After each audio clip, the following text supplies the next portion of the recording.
وَأَمَّا الَّذِينَ سُعِدُوا فَفِي الْجَنَّةِ خَالِدِينَ فِيهَا مَا دَامَتِ السَّمَاوَاتُ وَالْأَرْضُ إِلَّا مَا شَاءَ رَبُّكَ عَطَاءً غَيْرَ مَجْذُوذٍ.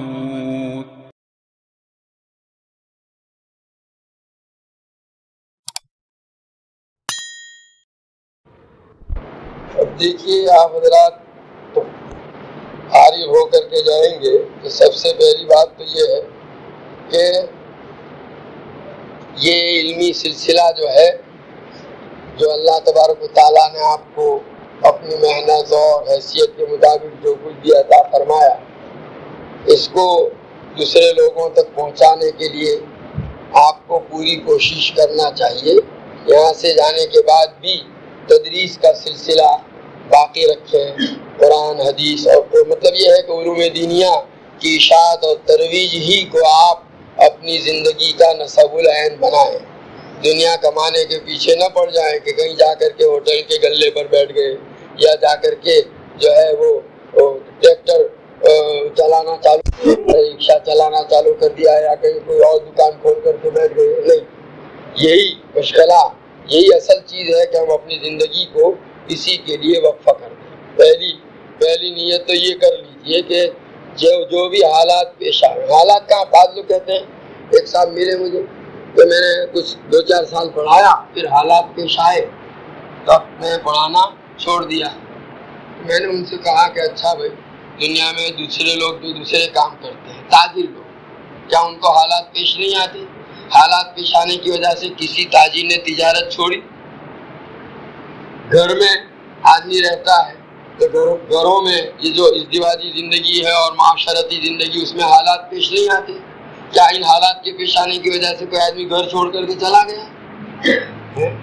یہ کسان لوگ کھیتی کرتے ہیں تو ان کو حالات پیش نہیں آتے، تو کیا وہ حالات پیش آنے کی وجہ سے انہوں نے اپنا آبائی پیشہ چھوڑ دیا؟ تو مطلب کہ حالات جو ہیں وہ تو ہر جگہ پیش آتے ہیں. کسی کی کیا خصوصیت ہے؟ آپ دنیا میں ہیں تو بہرحال حالات کا تو مقابلہ کرنا ہی ہے. یہ جو کچھ ہوتا ہے ابھی کبھی کسی متولی کے ساتھ، کبھی معتمین کے ساتھ یا اور عوام کے ساتھ، پہلی بات یہ ہے کہ ہم اپنا عام طور پر ان حالات کے پیش آنے میں بھی بہت سی مرتبہ ہماری جو ہے غفلت کو یا ہماری بے عملی کو یا ہماری کسی حرکت کو دخل ہوتا ہے. اگر ہم پورے طور پر اصول کے مطابق اپنی زندگی گزاریں تو بہت سی مرتبہ ان چیزوں کی نوبت نہیں آتی. کوتاہی ہماری ہوتی ہے، اس کوتاہی کے معاملے میں کبھی کوئی ایسا اس کی طرف تنبیہ کی گئی تو اسی تنبیہ کو ہم بڑا روپ دے کر کے پھر اسی کو حالات سے تعبیر کر کے اس لائن سے اپنے آپ کو ہٹا لیتے ہیں. یہ غلط طریقہ ہے. اس لیے یہ تدریس کا جو سلسلہ ہے وہ باقی رہنا چاہیے، جاری رہنا چاہیے. یہ بنیادی چیز ہے. یہ سلسلہ اگر ختم ہو گیا تو یہ امانت جو چلی آ رہی، ہمارے اسلاف نے یہ علوم دینیہ کو جو نبی کریم صلی اللہ علیہ وسلم کے زمانے میں سے یہ سلسلہ چل رہا ہے، برابر کتنی محنتیں اور مشقتیں اٹھا کر کے آپ روزانہ عصر کے بعد ان حضرات کی مشقتوں اور محنتوں کو سنتے ہیں. کتنی محنتیں مشقتیں اٹھا کر کے یہ آگے بڑھایا ہے. تو ہمیں بھی جب اپنے آپ کو ہم نے اس سلسلے کے ساتھ منسلک کیا ہے، ضروری ہے کہ ہم بھی اسی طرح ان آنے والے حالات کا مقابلہ کر کے اور یہ مشقت اور تکلیف اٹھا کر کے اور جو بھی حالات پیش آئیں، بہرحال یہ طے کر لیں کہ ہمیں تو زندگی اسی میں گزارنی ہے اور ہماری زندگی کا نصب العین اور مقصود ہی یہ ہو جائے. ایک مرتبہ آپ اس کو اپنا نصب العین بنا لیجیے. آج کل تو پہلے نمبر کے اوپر جو ہے وہ دنیا، یعنی اب بعض مرتبہ یہ نئے فارغین ملتے ہیں تو وہ یہ جملہ بولتے ہیں، میں نوکری ڈھونڈ رہا ہوں. یہ نوکری کا لفظ بولتے ہیں میرے سر پہ لگتا ہے. تو گویا اس کو نوکری سمجھ کر کے اس کو آپ ملازمت برائے ملازمت. یہ تھے حضرت تھانوی رحمۃ اللہ علیہ فرماتے ہیں کہ دیکھیے ہمارے یہاں احناف کے یہاں تینوں ہمارے جو ائمہ احناف ہیں وہ اس بات کے قائل ہیں کہ قرآن کی تعلیم کے اوپر اجرت لینا اور یہ تعلیم کی اجرت کے وہ قائل نہیں ہے، اس سے منع کرتے ہیں. لیکن متاخرین نے جب یہ بیت المال کا نظام جو ختم ہو گیا تو اس موقع پر اجازت دی ضرورت کے پیش نظر کہ بھائی کچھ اتنا کہ جس سے وہ اپنا گزر بسر کر سکے، اس کو اتنی تنخواہ کے طور پر قبول کرنے کی اجازت دے دی گئی۔ تو یہ جو کچھ ہوا ہے تو حقیقت تو یہ ہے کہ ہم اپنی زندگیوں کو جو اس میں لگا رہے ہیں یہ اس کا معاوضہ، اس کو معاوضہ سمجھیے ہی مت، اس کا معاوضہ تو اللہ سے لینا ہے۔ اسی اخلاص کے ساتھ، اسی نیت کے ساتھ یہ کام کرتے رہیے اور دل میں یوں سمجھیے کہ یہ تو مجبوری ہے کہ ہمارے پاس اپنے گزران کے لیے اور اپنے گزر بسر کے لیے کوئی اور ذریعہ نہیں۔ اگر اللہ نے وہ دیا ہوتا یا ایسی کوئی شکلیں ہوتی کہ ہم بغیر تنخواہ کے لیے اور بغیر معاوضہ لیے ہوئے پڑھا سکتے ہوتے تو ہم ایسا ہی کرتے، لیکن ایسی کوئی صورت ہمارے لیے ہے نہیں، تو بدجۂ مجبوری ہم ان سے مدد حاصل کر رہے ہیں۔ جیسے ان کی اولاد کی تربیت و تعلیم کے سلسلے میں ہم بھی مدد کر رہے ہیں، دین پہنچانے کے معاملے میں وہ ہماری مدد کر رہے ہیں، وہ کوئی معاوضہ ہے یہ سمجھیے مت۔ اس صورت میں کوئی جھگڑا بھی نہیں رہے گا۔ ہمارے اکابر کے حالات کو آپ پڑھتے ہیں کہ 5-5 روپے 7-7 روپے میں وہ جو ہے ان کی تنخواہ ہوتی تھی، مشاہرہ ہوتا تھا، اور اضافے کے لیے حضرت شیخ رحمۃ اللہ علیہ کی تنخواہ 15 روپے تھی، اس کو بڑھایا گیا تو بھی انہوں نے قبول نہیں کیا۔ 3-4 مرتبہ یہ جو ہے ذمہ داروں نے یہ فیصلے کیے اور جب بھی آپ کے سامنے پیش کی جاتی تھی آپ انکار کر دیتے تھے، تو پھر بعد میں یہ کہا گیا کہ آپ کے انکار کرنے کی وجہ سے نیچے والوں کی ترقی رکی ہوئی ہے، تو بدرجۂ مجبوری اس کو قبول کیا۔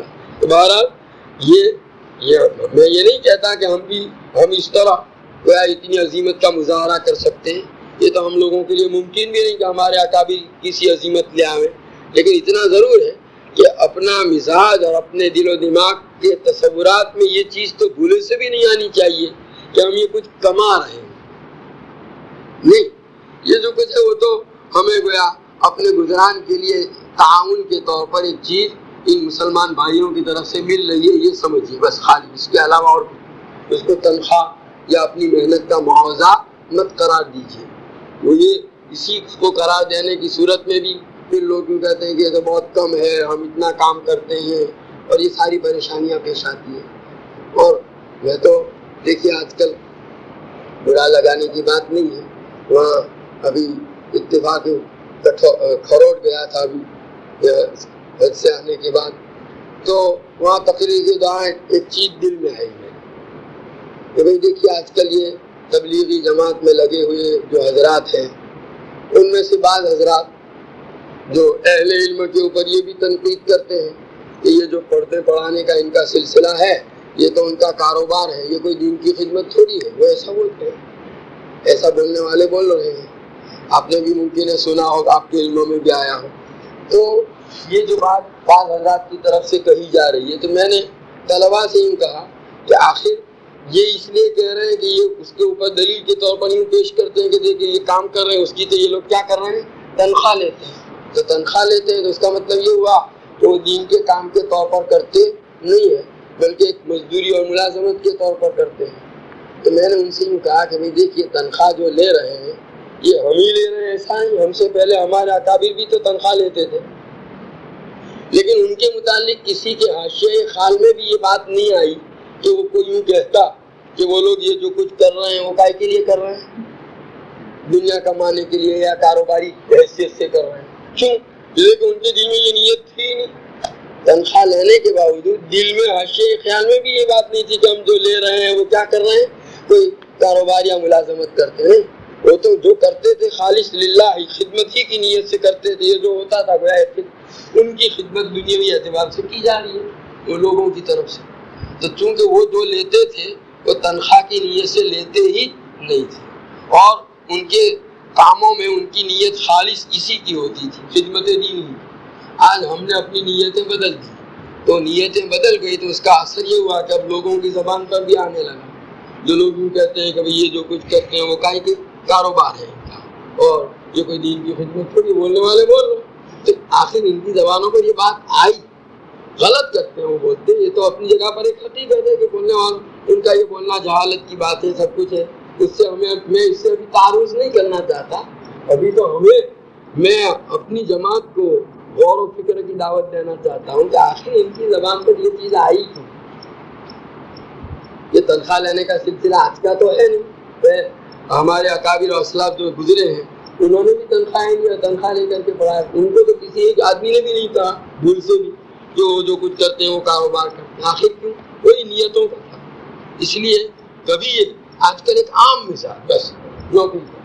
اسی لیے یہاں اگر 100 روپئے مل رہے ہیں دوسری جگہ سے کہا بھائی 150 تو کہ چلو یہاں چھوڑ کر کے وہاں چلے گئے. نہیں، ہمیں تو کام دیکھنا ہے کہ جہاں کام کر رہے ہیں وہاں کام ہو رہا ہے دین کا ہمارے ذریعے سے. بس اب اس جگہ اور کوئی دوسری وہاں رکاوٹ اور پریشانی نہیں ہے. بھائی صحت کا معاملہ گڑبڑ ہو کہ بھائی خود کی صحت خراب رہتی ہے، بیوی بچوں کی صحت خراب رہتی ہے، یا اور کوئی پریشانی اور دشواری ایسی موجود ہے کہ جس کا کوئی حل نہیں ہے، تو بدرجہ مجبوری اس جگہ کو چھوڑ کر دوسری جگہ پر جاؤ. کوئی بات دوسری.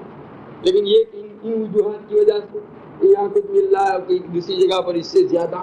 اسی لیے ہمارے بزرگوں نے تو اس بات کو علامت قرار دیا کہ بھئی آپ یہ کام خدمت کے طور پر کر رہے ہیں یا نہیں. اس کی علامت یہ ہے کہ آپ یہاں یہ کام کر رہے ہیں اور آپ کو تنخواہ مل رہی ہے. کسی جگہ دوسری جگہ سے آپ کو بلاوا آوے اور انہوں کہیں کہ یہاں جو تنخواہ ملتی ہے اس کی ڈبل ہم آپ کو دیں گے، تو آپ یہ چھوڑ کے جائیں گے؟ آپ کہیں گے نہیں جاؤں گا. تو یہ علامت اس بات کی کہ آپ جو کچھ کر رہے ہیں تنخواہ کے لیے نہیں کرتے بلکہ خدمت کے لیے کرتے. اور اگر چھوڑ کے جائیں گے تو یہ علامت اس بات کی کہ تنخواہ کے لیے کرتے ہیں. اب دیکھیں سیدھی بہت اچھی علامت بتا دی ہمارے بزرگوں نے. اس لیے ہمارے اکابر کے حالات پڑھیے کہ ان کو جہاں کام میں لگے ہوئے تھے دوسری جگہوں سے بڑی بڑی گویا ان کو آفر کی گئی، فرمائشیں کی گئی کہ آپ کو اتنی جہاں پڑھا رہے ہیں وہاں 20-25 روپئے مل رہے ہیں، دوسری جگہ سے 500-1000 تک کا ان کو یہ لالچ دلایا جا رہا ہے. اس کے باوجود انہوں نے اپنی جگہ نہیں چھوڑی. تو حقیقت تو یہ ہے کہ یہی مزاج ہونا چاہیے. پھر یہ کہ ایک جگہ گئے وہیں پہ ہو رہے بلا ضرورت اب اس جگہ سے ہٹنا نہیں. ایسے حضرت مفتی صاحب رحمۃ اللہ علیہ کے جو حالات لکھے ہیں اس میں حضرت کے والد صاحب رحمۃ اللہ علیہ کے حالات میں لکھا ہے کہ حضرت شیخ الہند رحمۃ اللہ علیہ نے ان کو فارغ ہونے کے بعد حضرت مفتی صاحب کے والد جو تھے مولانا حامد حسن صاحب رحمۃ اللہ علیہ حضرت شیخ الہند رحمۃ اللہ علیہ کے شاگرد تھے. فراغت کے بعد حضرت شیخ الہند رحمۃ اللہ علیہ نے ان کو نہٹو بجنور ضلع میں ایک قصبہ ہے وہاں بھیجا کہ تم وہاں کام کرو. تو حضرت مفتی صاحب فرماتے ہیں پوری زندگی وہاں گزار دی، یہاں تک کہ جب بہت بوڑھے ہو گئے تو حضرت فرماتے ہیں کہ میں نے عرض کیا جب آپ کی صحت بھی بہت زیادہ ٹھیک رہتی نہیں ہے آپ چھوڑ دیجئے اور گنگو آ جائیے، سارا بار آپ کی کفالت کا بار میں اٹھاؤں گا. تو کہا یوں کہنے لگے کہ نہیں اب یہاں کچھ میرا قرضہ ہے اور اس کی وجہ سے میں ابھی نہیں آ سکتا. یوں بہانا ایک مدت تک دیر کا ٹلاتے رہے. تو پھر آخر کہا میں نے جا کر کے عرض کیا کہ آپ کا جو قرضہ ہے اس کی ذرا مجھے فہرست دے دیجئے تاکہ میں اس کو ادا کر دوں. تو کہا وہ جو دی تو دیکھا کہ وہ تو معمولی قرضہ تھا، وہ تو خالی بہانہ کر رہے تھے وہاں سے نہ ہٹنے کا. پھر کیا میں نے کہا یہ قرضہ تو میں ادا کر دیتا ہوں. تو پھر اس پر انہوں نے یوں کہا کہ اصل میں یہاں کچھ بچے ہیں آ جاتے ہیں ان کو پڑھا دیتا ہوں. حضرت مفتی صاحب فرماتے ہیں کہ میں نے عرض کیا کہ وہاں آپ کے لیے بچوں کا انتظام کر دیں گے، یہ پڑھانے کا سلسلہ آپ کو وہاں بھی گھر پر بھی گنگو بھی جاری رہے گا، وہاں تشریف لے آئیے. تو کہا کہ جب آپ کوئی عذر نہیں رہا تو آخر میں کہا کہ کل حضرت شیخ الہند کو میدان حشر میں کیا جواب دوں گا کہ میں نے تم کو وہاں بھیجا تھا تم ہٹ کیوں گئے وہاں سے. یہ ہمارے اکابر کے یہاں جو ایک مزاج تھا جب ان کو جس جگہ پر طے کیا گیا بھیجا گیا بس. اور وہ یہ سمجھتے تھے کہ ہمیں پوری زندگی یہیں گزارنی ہے، ہماری قبر یہیں بنے گی. یہ ایک مزاج لے کر کے آدمی دین کا کام کرے تو پھر اس میں خیر و برکت ہوتی ہے. تو بہرحال ایک آپ بھی یہ طے کر لیجیے کہ ہمیں اپنے اس سلسلے کو جاری رکھنا ہے، تدریسی سلسلہ. لیکن یہ علوم کے پڑھنے پڑھانے کا سلسلہ باقی نہیں رہے گا تو دین کی بنیاد ہی علم ہے. اگر یہ ختم ہو گیا تو دین بھی ختم ہو جائے گا. اور جیسا کہ حدیث میں آپ نے پڑھا کہ علم جب ختم ہوگا تو لوگ ایسے لوگوں کو جو جاہل ہیں جن کے پاس علم نہیں ہے ان کو اپنا بڑا بنا لیں گے اور پھر وہ جہالت کے ذریعے سے بغیر علم کے فتویٰ دیں گے، خود بھی گمراہ اور دوسرے بھی گمراہ. آج کل جو ہو رہا ہے بہت سی جگہ پر علم کی کمی کے نتیجے میں بغیر اس کے جوابات دینا شروع کر دیتے ہیں لوگ. تو یہ سب جو باتیں ہیں یہ اسی وجہ سے کہ یہ سلسلہ گھٹتا جا رہا ہے پڑھنے والے تو بظاہر دیکھنے میں بہت ہو گئے، لیکن اس سلسلے کو باقی رکھنے کا عزم لے کر اٹھنے والے کم ہو گئے۔ تو ضرورت اس کی ہے کہ اس کی طرف توجہ کی جائے، تدریس کا سلسلہ بھی آپ حضرات باقی رکھیں۔ اور پھر یہ کہ اگر کسی مدرسے میں، یہ کوئی ضروری نہیں ہے کہ کسی عربی مدرسے میں ہی ہر ایک کو موقع مل جائے، اگر جس کو موقع ملے تو اس کے لیے یہ بھی مناسب ہے کہ اپنی تدریس کی ابتدا جو ہے وہ شروع ابتدائی کتابوں سے کرے، یعنی بالکل ابتدائی کتابوں سے پڑھاوے تاکہ استعداد اس کی وجہ سے مضبوط ہو۔ یہ نہیں کہ پہلے ہی اسے وہ بڑی کتابوں کے در پہ ہو گیا، تو اس کا نتیجہ یہ ہوتا ہے کہ استعداد کمزور رہتی ہے۔ شروع سے آدمی اگر چھوٹی کتابیں پڑھانا شروع کر کے پھر دھیرے دھیرے اوپر پہنچتا ہے تو استعداد بھی مضبوط ہوتی ہے، اور جہاں پڑھانے کا موقع ملے وہاں پر بھی مطالعے کا اہتمام، اور اسی طریقے سے کتاب کو سمجھنے کا اہتمام، اور سمجھ کر کے پھر سمجھا کر پڑھانے کا اہتمام، وہاں کے قیام میں بھی گویا پورے طور پر ہر ایک جو ہماری ذمہ داریاں ہیں، فرائض منصبی ہیں، ان فرائض منصبی کی ادائیگی میں اپنی طرف سے کوئی کوتاہی نہ ہو۔ پابندی یہ بھی بہت ضروری ہے۔ آپ مجھے دیکھتے ہوں گے کہ یہ خود تو پابندی کرتا نہیں، کبھی جلدی، کبھی دیر سے آتا ہے، کبھی نہیں آتا۔ واقعہ یہ ہے کہ آپ جنہوں نے میں یہاں جب پڑھانے کے لیے آیا کئی سالوں تک آپ پوچھ سکتے ہیں کسی سے بھی کہ کبھی ایسا نہیں ہوا کہ گھنٹی بجی ہو اور میں کمرے میں گھنٹی بجنے سے پہلے آ جاتا تھا اپنی درسگاہ میں، ہمیشہ میری عادت رہی۔ لیکن اب تو یہ مجبوریاں ایسی آ گئی ہیں کہ اس کی وجہ سے خود ارادہ کرتا ہوں، کوئی ملاقات کے لیے آ گیا ہوتا ہے، کوئی دوسرے حالات ایسے ہیں، ورنہ تو اس کا اہتمام بہت ضروری ہے اور کرنا چاہیے کہ ہماری طرف سے اوقات کی بھی پوری پابندی ہو۔ جب 7 بجے کا وقت ہے تو ہم 7 سے پہلے تو آئیں، لیکن 7 کے بعد میں حضرت مولانا بدر عالم صاحب رحمۃ اللہ علیہ، جنہوں نے 17 سال یہاں ڈابل کے مدرسے میں تدریس کی، حضرت محتم صاحب مرحوم تھے، مولانا سعید بزرگ صاحب رحمۃ اللہ علیہ، ان سے فرماتے تھے کہ میں نے حضرت مولانا بدر عالم سے کنز الدقائق بھی پڑھی اور پھر بعد میں مشکات وغیرہ بھی پڑھی تھی، ترمذی وغیرہ۔ تو کہا ان کے اوقات کی پابندی اتنی ضرب المثل تھی کہ وہ درسگاہ میں قدم رکھتے تھے اور گھنٹی بجتی تھی، لوگ اپنی گھڑیاں ملاتے تھے ان کی اس پر۔ تو بہرحال یہ پابندی آج کل ہمارے اہل علم کے طبقے میں یہ بات بھی نہیں رہی، یہ بھی بہت بلا وجہ کسی مجبوری معذوری کی وجہ سے آدمی اگر کچھ لیٹ ہو جائے تو بات دوسری ہے، لیکن کوئی ایسا عذر نہیں ہے، خواہ غفلت بے توجہی کی وجہ سے نہیں، یہ تو غلط طریقہ ہے۔ ہمیں اپنی ذات کو ہر چیز کا پابند بنانا چاہیے، ہر معاملے میں ایک اصول کے مطابق اپنی زندگی کا ایک نظام الاوقات بنائیے اور اسی کے مطابق چلیے، تو اس میں آپ کے لیے بھی راحت ہے، دوسروں کے لیے بھی راحت ہے، اور اسی میں کامیابی ہے۔ تو بہرحال یہ پابندی کا بھی اہتمام ہو اپنی تدریس کے زمانے کے اندر، اور مطالعے کا اور وقع سبق پڑھانے کی نوبت آوے تو سبق پڑھانا بھی، آدمی سبق پڑھانے کے دوران بھی پروقار ہو۔ یہ نہیں کہ سبق کے دوران اب بعضوں کی یہاں شکایتیں آتی ہیں کہ وہ سبق کے اندر خوب جو ہے اپنی بڑائیاں ہانکتے رہتے ہیں کہ میں ایسا ہوں اور میں ویسا ہوں اور فلانا ہوں، اور جیسا کہ میں نے وہ ابن مسعود رضی اللہ تعالیٰ عنہ کی روایت نہیں آئی تھی وہاں فضائل قرآن کے اندر کہ کسی ضرورت کی وجہ سے انہوں نے تو یہ بات کہی تھی ان کو، اور اس پر وہ راوی کہتے ہیں کہ بعد میں حلقوں میں بیٹھا کہ کوئی ہے ان کی بات کا رد کرنے والا، کسی نے رد نہیں کی تھی۔ لیکن بہرحال آپ کچھ بھی بولیں گے ایسا نہ سمجھنا ہے کہ وہ سب ایسے آنکھیں بند کر کے تسلیم کر دیں گے، بعد میں تفسیرہ اس پر کیا جائے گا اور کوئی اس کو ایسے ہی ماننے والا خواہ مخواہ اپنی بے عزتی کی بات۔ بعضوں کی عادت ہوتی ہے اپنے جہاں کہیں بھی رہیں، اپنے جتنے بھی دوسرے شرکاء ہیں، مطلب یہ ہے کہ آپ کہیں مدرس ہیں تو اس مدرسے میں تدریس کی خدمات انجام دینے والے نئے پرانے جتنے بھی ہوں سب کا احترام، سب کے ساتھ عزت کے ساتھ اور اچھائی کے ساتھ پیش آئیں، کسی کے در پہ آزار نہ ہو۔ خدا نخواستہ کوئی اگر آپ کے پیچھے پڑا ہوا بھی ہے تو آپ اس سے انتقام کا ارادہ نہ کریں اور اس کو اس کے حال پر چھوڑ دیں، لیکن آپ پھر اپنے درسے میں کسی کی برائی، فلانا مدرس ایسا ہے، وہ کیا پڑھاتا ہے، میرے جیسا تو کوئی پڑھا نہیں سکتا اور اس کی پڑھائی میں تو یہ کمزوری ہے، یہ چیزیں جو ہے آپ کے وقار کو ہی گرا دے گی۔ طلباء ان چیزوں کو سن کر کے اس کا وقار ان کے دلوں سے گھٹتا ہے کہ نہیں، یہ تو کوئی گارنٹی کی چیز نہیں، لیکن ایسا بولنے کی وجہ سے آپ کا وقار ختم ہو جائے گا۔ اس لیے ان چیزوں سے اپنے آپ کو خوب بچائیں۔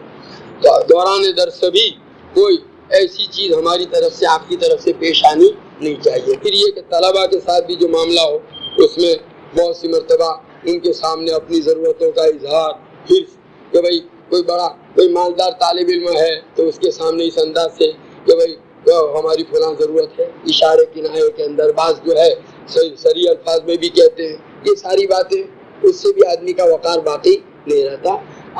اپنے آپ کو جو ہے عزت نفس کو باقی رکھتے ہوئے قناعت کے ساتھ زندگی گزاری۔ اللہ نے آپ کو جو دیا ہے اسی کو ایسی تدبیر کے ساتھ استعمال کیجئے کہ کسی کے سامنے ہاتھ پھیلانے کی نوبت نہ آئے۔ بعضوں کی عادت ہوتی ہے دیہاتوں میں جاتے ہیں پڑھانے کے واسطے، اس سے لیا قرض، اس سے لیا، سارا قرضہ چڑھ گیا تو وہ چھوڑ کر کے دوسرے گاؤں میں چلے گئے، وہاں بھی یہ سلسلہ شروع کیا۔ یہ اس طرح چلتا رہتا ہے، یہ غلط طریقہ ہے، ایسا ہونا نہیں چاہیے۔ بہرحال یہ اس کا خاص اہتمام رہے۔ مطالعے کا اہتمام، کتاب کے ساتھ تو گویا آپ کا چولی دامن کا ساتھ رہنا چاہیے، یعنی بس 24 گھنٹے آپ کے ہاتھ میں کتاب ہی رہے۔ مطالعے کا بڑا اہتمام، یہ نہیں کہ بھائی تدریس کے لیے جو کتاب آئی اب وہ تو کیا، میں تو فارسی اول کی کتاب ہے اس کے لیے کیا مطالعے کی، ٹھیک ہے اس کے لیے جو بقدر ضرورت ہے وہ مطالعہ کیجیے، باقی اپنا دوسرا مطالعہ جاری ہے۔ وقت کو فارغ نہ رکھا جائے۔ یہ جو عام طور پر اب اہل علم میں مجلس بازی کی عادت ہو گئی ہے، کہیں بھی ہو بس بیٹھے ہیں، رات کو بیٹھ، جیسے یہاں طلبہ میں کہاں کرتے عشاء کے بعد بیٹھ گئی شب جمعہ میں تو 2-3 بھی بج جاتے ہیں، لغویات کے اندر سارا وقت ضائع ہوتا ہے۔ یہاں سے جانے کے بعد دیہاتوں میں یا اور جگہوں پر وہاں پر بھی یہی سلسلہ رہتا ہے، مجلس بازی، وقت ضائع، بس وقت کاٹنے کے لیے۔ آج دیہات کے اندر تو پڑھانے والے مدرسین ایسے ہوتے ہیں کہ وقت گزاری کے لیے اس کی دکان پر بیٹھے، اس کی دکان پر بیٹھے، اس کے گھر جا کر کے بیٹھے، وہاں جا کے پھر وہاں ٹی وی بھی دیکھ رہے ہیں، ٹی وی کا سلسلہ بھی جاری۔ تو ایسا یہ جو معاملہ ہے یہ سب غلط طریقہ ہے۔ اپنے اوقات کی قدر پہچان کر مطالعے کی عادت ہو اور خوب مطالعہ کیجیے۔ لکھا ہے کہ بھئی جس حوض میں سے پانی نکالا جاتا ہو اگر نیا پانی نہ آوے تو پھر آخر میں کیچڑ آنا شروع ہو جاتا ہے، اس لیے مطالعے کی عادت ڈالیے اور ایک مشورے، اپنے بڑوں کے مشورے کے ساتھ مطالعہ کیجیے، تو اس سے آپ کے علم میں اگر ابھی کچھ کمزوری رہ گئی ہے تو وہاں ترقی ہو جائے گی انشاءاللہ، لیکن اپنے اوقات کو ضائع نہ کریں۔ یہ ادھر ادھر بیٹھنے کی، اور خاص کر کے عوام کے درمیان، عوام میں بیٹھ کر جو ادھر ادھر گڑبڑ کرنے کی عادت ہوتی ہے تو اس سے اپنے آپ کو بچایا جائے۔ پھر جہاں کہیں رہے وہاں پر اپنے اخلاق، اپنے اعمال کی خوب نگرانی ہو، نمازوں کی پابندی، وضاقتہ اپنی عالمانہ ہو، اس میں بھی ذرہ برابر کوتاہی نہ ہو، اور نمازوں کا اہتمام، وقت پر جماعت کے ساتھ نماز پڑھنے کی پابندی، اس میں ذرا برابر آپ کی طرف سے کوتاہی نہ ہو۔ دوسرے اعمال جو ہے اس میں بھی اخلاق بھی آپ کے بلند ہو، ہر ایک کے ساتھ محبت سے پیش آوے، اور یہی چیز گویا آدمی کو آگے بڑھانے والی ہے۔ کسی کے ساتھ لڑائی جھگڑا یا کسی کے ساتھ بلا وجہ جو ہے آویزش، یہ اس سے ہمیں اپنے آپ کو بچانا ہے، بلکہ عباد الرحمن کی علامت ہی وَإِذَا مَرُّوا بِاللَّغْوِ مَرُّوا کِرَامًا، اور وَإِذَا خَاطَبَهُمُ الْجَاهِلُونَ قَالُوا سَلَامًا والا ہمارا یہ رہنا چاہیے۔ تو ہر کسی سے بس الجھ جاتے ہیں، ذرا سی کوئی بات ہو تو لڑ پڑتے ہیں، مولوی لوگ ہی آستین چڑھانا شروع کر دیتے ہیں، تو مول صاحب ہیں اور آستین چڑھائی، سمجھ میں نہیں ہے۔ تو یہ ان چیزوں سے اپنے آپ کو بچانے کی ضرورت ہے، اور جہاں کہیں رہے اور دوسروں کے در پہ آزاد نہ رہے۔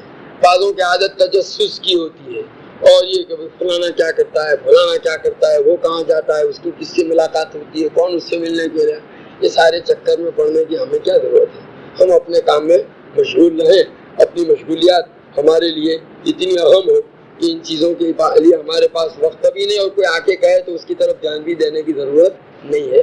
اپنے آپ کو اس سے بلند رکھیے، اور دیہات، کسی شہر میں یا کسی علاقے میں جہاں کہیں بھی رہیں، دیہات میں ہو تو وہاں پر بھی عوام کی جو اعمال ہے اس کی اوپر نگرانی اور احتساب کی شان ہونی چاہیے کہ بھئی برائیاں اگر پھیل رہی ہے تو جو برائیاں آپ دیکھ رہے ہیں ان برائیوں پر ٹوکنے کی عادت ڈالیں، اپنا ان کو متنبع کریں، اور ان کو کوئی سخت لفظوں میں جھاڑنا ضروری نہیں، محبت سے بھی آپ کہہ سکتے ہیں کہ یہ فلانی چیز جو ہمارے معاشرے میں چل رہی ہے وہ غلط ہے، قرآن میں، حدیث میں اس پر یہ وعید آئی ہے، اور کتب فقہ میں اس کے متعلق یہ لکھا ہے، ہمیں اس کو چھوڑنا چاہیے، اس کی وجہ سے اللہ کا عذاب آ سکتا ہے۔ یہ ساتھ محبت سے بھی ان کو سمجھایا جا سکتا ہے۔ تو بہرحال یہ اور برائیوں سے روکنے کی اور بھلائیوں کو عام کرنے کی آدمی کو کوشش کرنی چاہیے.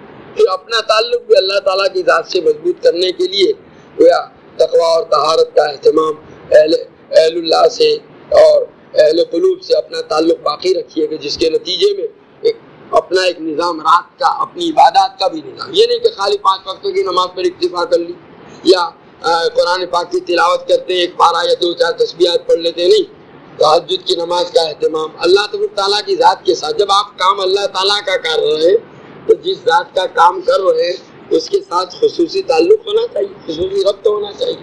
حضور صلی اللہ علیہ وسلم کو جب باری تعالیٰ قرآن میں حکم دیتے ہیں فَإِذَا فَرَغْتَ فَانْصَبْ وَإِلَىٰ رَبِّكَ فَارْغَب، یہ وَإِلَىٰ رَبِّكَ فَارْغَب اور فَإِذَا فَرَغْتَ فَانْصَبْ جو آپ کو تاکید کی جا رہی.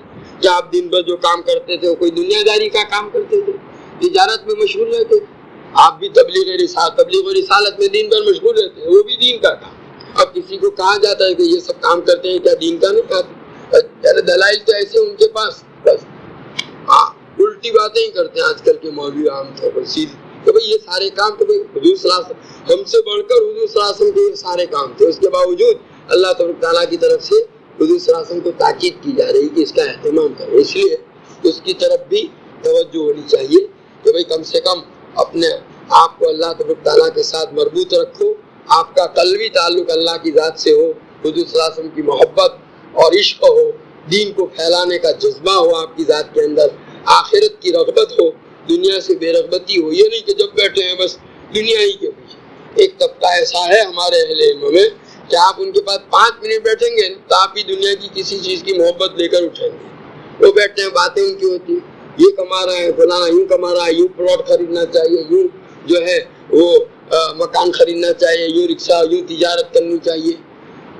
حالانکہ ان کو دیکھیں گے تو ان کے پاس بھی ایک پائی نہیں ہے، ایسے وہ بھی پھر رہے ہیں لیکن بس دماغ کے اندر یہی خیالات ہیں، 24 گھنٹے یہی چرچا ہے، باتیں کچھ نہیں ہیں. تو بھائی جو نہیں پا رہے ہیں اس کا چرچا کر کے کیا حاصل؟ جو پا سکتے ہیں ہم دین کا کام کر کے کچھ آخرت کی کمائی کر سکتے ہیں. اللہ نے ہمیں علم دیا ہے تو ہم مسئلے مسائل بتا کر، کسی کو قرآن سکھا کر کے، کسی کو نماز سے واقف کر کے یہ ساری چیزیں حاصل کر سکتے ہیں. تو بہرحال خلاصہ یہ کہ ان ساری چیزوں کا اہتمام اور جہاں کہیں رہے جوانوں کے اندر بھی کام کیا جائے، رفاہ عام کے کاموں میں بھی حصہ لیا جائے، اہل اللہ کے ساتھ تعلق قائم، اپنے اکابر کے ساتھ بھی، اپنے اساتذہ کے ساتھ بھی، یہاں سے جانے کے بعد بھی ربط اور تعلق باقی رکھنا چاہیے آدمی کو. ان سے بالکل بے تعلق ہو جائے ایسا نہیں، اور تمام کے ساتھ موقع بموقع ان کی ملاقات، ان سے دعا کی درخواست، آپ جو کام کر رہے ہیں اس سے ان کو واقف کرنا چاہیے کہ میں فلاں جگہ میرا یہ سلسلہ علمی چل رہا ہے، تاکہ اس سے ان کو خوشی ہو. بیٹا کچھ کماتا ہے تو آپ کو پتہ چلتا ہے کہ میرا بیٹا کما رہا ہے تو وہ سن کر کے خوش تو ہوتا ہے. تو بہرحال یہ سلسلہ بات تو ایسے جاتے ہیں مدرسے سے جیسے گدھے کے سرسے سے، زندگی بھر کبھی نہ ان کا نام سننے کو ملے گا نہ کوئی، یہ کبھی ملتے ہیں سال کے بعد تو پھر وہ فلانا یاد بھی نہیں آتا کہ کون تھا. یہ غلط طریقہ ہے. اب ربط تو اپنے بڑوں سے رہنا چاہیے اور یہی گویا اصل چیز ہے کہ اس کے ذریعے سے آدمی کی زندگی میں تر و تازگی آ سکتی ہے. پیوستہ رہے شجر سے امید بہار، جو ٹہنی درخت کے ساتھ جڑی ہوئی ہے سوکھ گئی ہے تو بھی کسی روز اس کے اوپر ہریالہ پن آئے گا، سرسبزی اور شادابی آئے گی، آج نہیں تو کل. اور جو کٹ گئی درخت سے، چاہے ابھی کٹتے وقت کتنی ہریالی اور سرسبز و شاداب کیوں نہ ہو، وہ پھر سوکھے گی اور دوبارہ اس کے اوپر شادابی آنے والی نہیں ہے. بہار تو اسی پر آئے گی جو لگی ہوئی ہے، جو کٹی ہوئی ہے اس پر کبھی بہار آنے والی نہیں. اس لیے یہ سلسلہ جاری ہے، اپنے بزرگوں اور بڑوں کے ساتھ تعلق کا سلسلہ باقی رہنا چاہیے.